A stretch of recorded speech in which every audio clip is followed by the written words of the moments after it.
কদম সামনে বাড়তে দেওয়া হবে না, আগে যেতে দেওয়া হবে না। বলে তুমি কে? বলে তুমি শোনো আমি কে?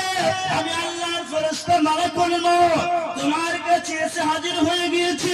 দুনিয়াকে নিয়ে তুমি মাতাল হয়ে গিয়েছো বাদশা। তুমি এটা মনে করো দুনিয়ার মুসলমানেরা আমার কাছে জিরো আর আমি হলাম সব থেকে হিরো। না না না, এখন তোমাকে আমি হিরো থেকে জিরো বানায়া দেব বাদশা। বলে কেমন? বলে তোমার কাছে আমি মালিকুল মউত এসেছি তোমার জান কবজ করার জন্য। তোমার এখন মউত হবে। এই যখন জান কবজ করার কথা বাদশা মশাইয়ের কানে গিয়েছে, প্রিয় বন্ধুগণ, বাদশার দিল কেঁপে গিয়েছে। বাদশার দিল কেঁপে গিয়েছে। বাদশা বলছে, হায় রে দুনিয়া হায়, হায় রে দুনিয়া হায়, হায় রে দুনিয়া হায়। এরকম একবার নয়, দুইবার নয়,